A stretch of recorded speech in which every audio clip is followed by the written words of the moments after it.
न तशवी काम आएगा, न माला काम आएगा, न अदना काम आएगा, न आला काम आएगा।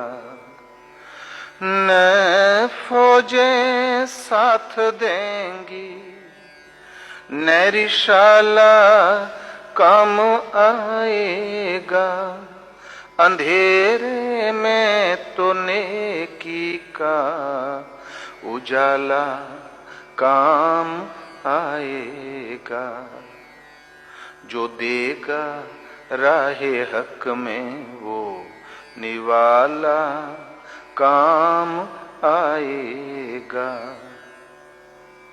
नशा है जिनको दौलत का, समझ में पड़ गया पत्थर, अभी तो भीड़ सी रहती है अपनों की तेरे दर पर।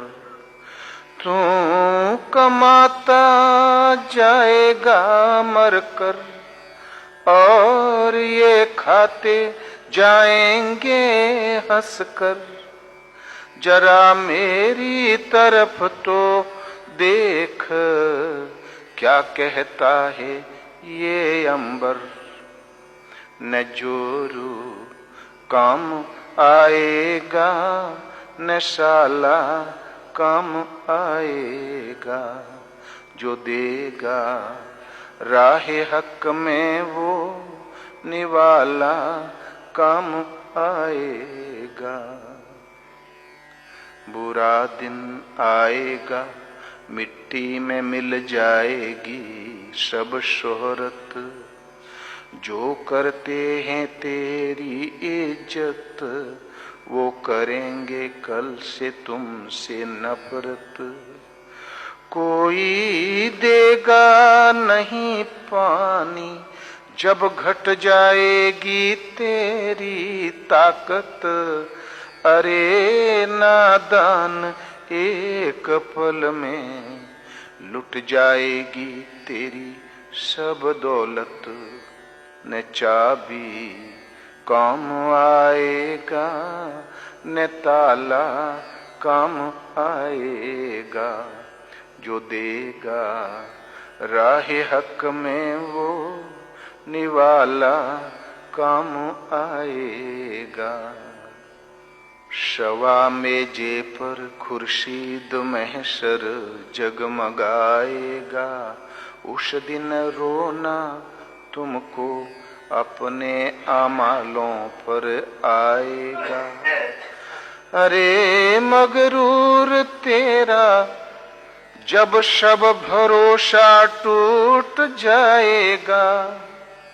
बढ़ेगी तृष्णगी, मांगेगा पानी तो खाक पाएगा। न सुराही काम आएगा, न प्याला काम आएगा। जो देगा राहे हक में वो निवाला काम आएगा। एक महापुरुष हुए हैं अरब में, अकबाल, संत अकबाल। बड़े पहुंचे हुए महापुरुष थे। मजहबी झमेले वालों ने तंग किया था शम्स तबरेज को, रबिया को, शर्मद को, मंसूर को। वो वहां तक भी पहुंचे, लेकिन उन महापुरुष का स्तर और भी तगड़ा था। कोई कुछ नहीं कर सका। उनके विषय में एक कहानी आती है, जीवनी। एक बार अकबाल ऊंट पे सवार होके खुदा के पास पहुंचा। खुदा ने कहा, अकबाल, मैं तुमसे ऋणी नहीं, मैं क्या दूं, मेरे पास कुछ भी नहीं है। खुदा अपनी खुदाई दे चुका, फिर भी वो खुदा कहता, मैं तुमसे इतना कुछ देने के पश्चात भी मैं तुमसे ऋणी नहीं। ऐसे भी कुछ भगवान के अंतरंग भक्त होते हैं कि भगवान भी जिनके ऋणी हो जाते हैं। ऐसे ही स्थिति में हनुमान थे।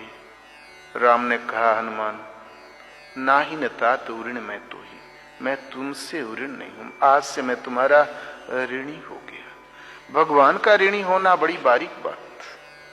भगवान जब ऋणी होते हैं तो ऋण तो सहन नहीं कर सकते, वो ऋण चुकाने के लिए सदैव दाहिने बाएं लगे रहते हैं।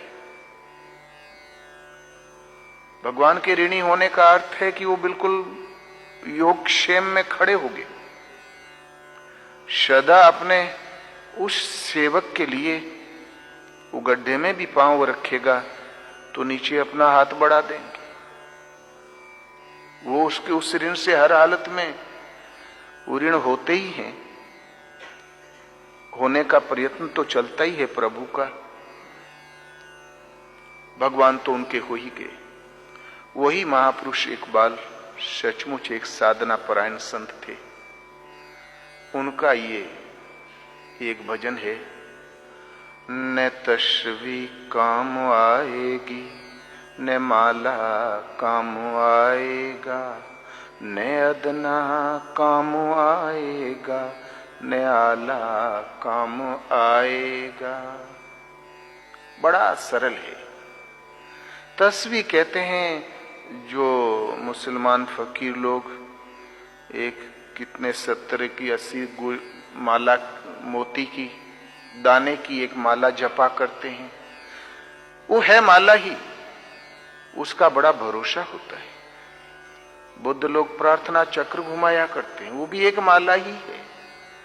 तो न तो ये तस्वीर काम आएगी न माला काम आएगा। ये जो उंगलियों पे चलने वाली माला, जीभ पे चलने वाला नाम परमात्मा के धाम में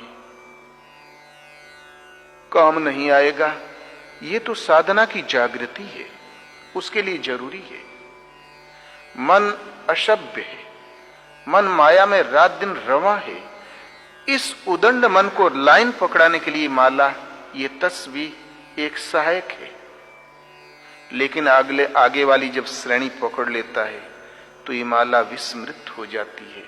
फिर तो माला तो मन की भली और शब काठ का भारा, तो माला में जो गुण होता तो क्यों बेचे मणिहारा। भला उसे जोहरी ने बेचते, हीरा पारखी ने बेचते जब कुछ गुण होता है। वो माला जब मन के अंतराल में परिवर्तित हो जाती है, मन अभ्यस्त हो जाता है उस नाम का, तो वो छूट जाती, तब तक के लिए आवश्यक है। तो महापुरुष कहते हैं कि न तो ये तस्वीर स्तर का भजन और नहीं ये माला स्तर का तुम्हारा सुमरन काम आएगा। न तस्वी काम आएगी न माला काम आएगा, न अदना काम आएगा न आला काम आएगा। दूसरी बात, माला स्तर पे जपने वालों के कुछ भरोसे भी होते हैं। अदना, परिवार में अदना होता है नात पनत, वो बहुत छोटा है, लेकिन तीसरी पीढ़ी का डंका पीट दिया उसने, तो बोले ये हमार काम दे। न वो अदना ही काम आएगा, न होनहार नौजवान आला, ये जवान लड़का ही काम आएगा।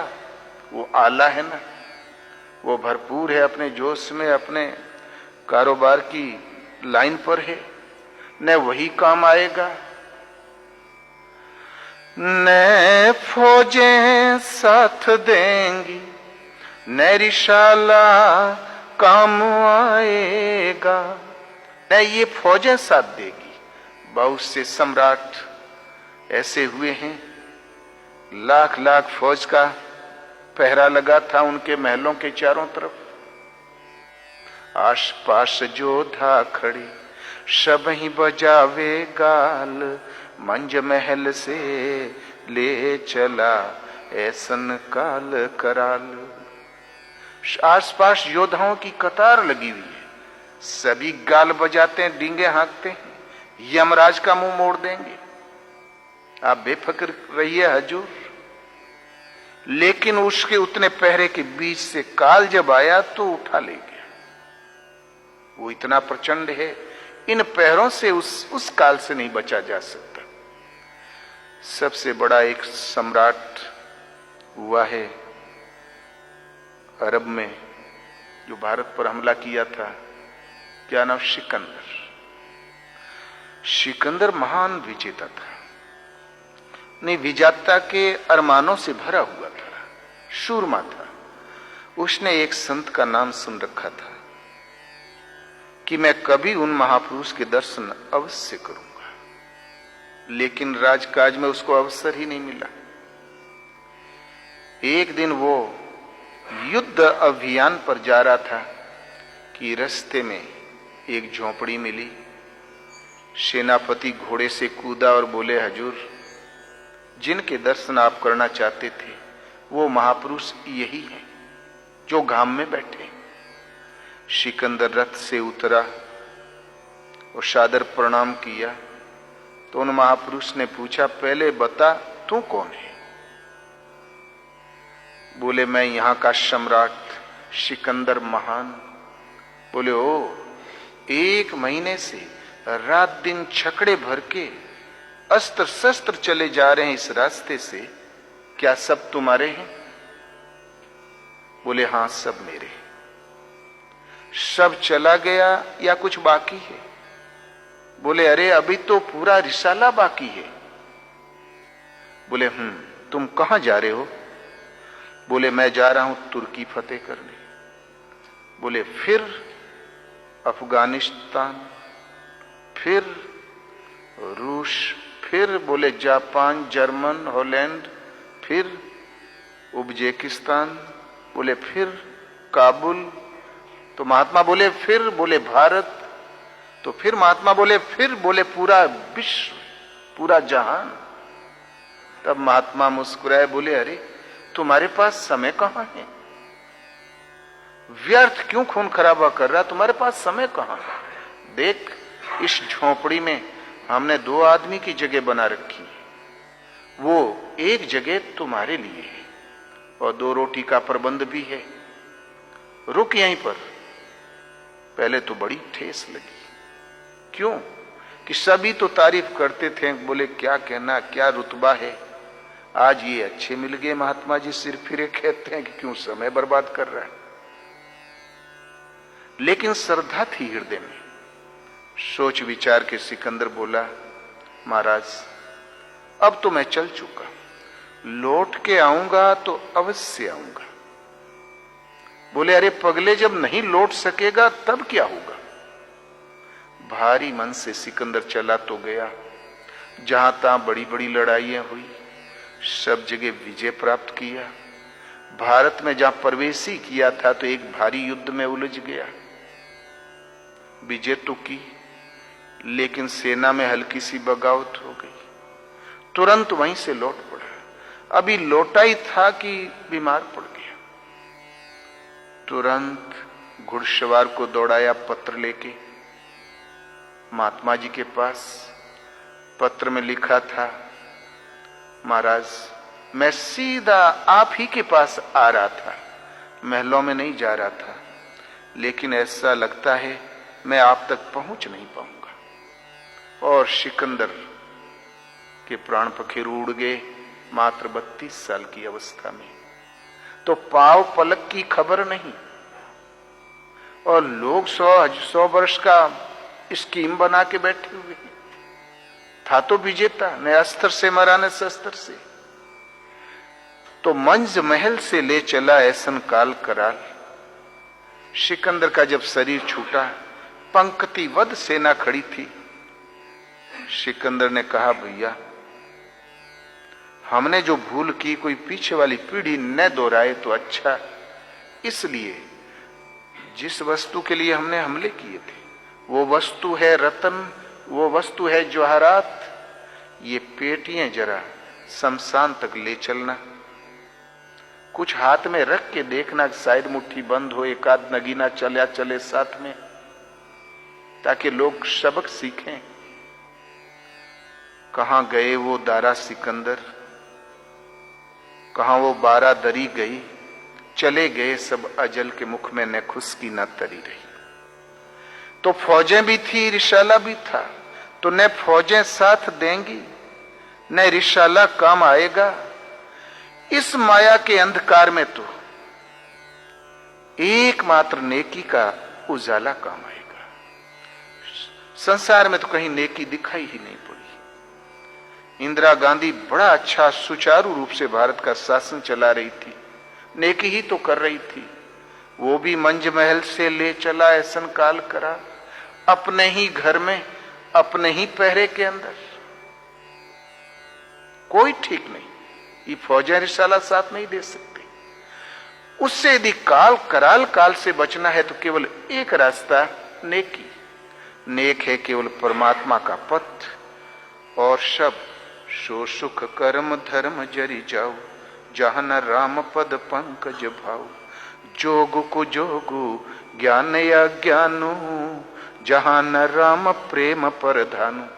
केवल नेकी है तो एक प्रभु के चरणों में प्रेम का प्रवाह, हृदय में ये उमंग, ये विरह की टसल, विरह की एक चिनगारी यदि उद्दीप्त हो जाए तो हम शतपथ पर हैं। क्योंकि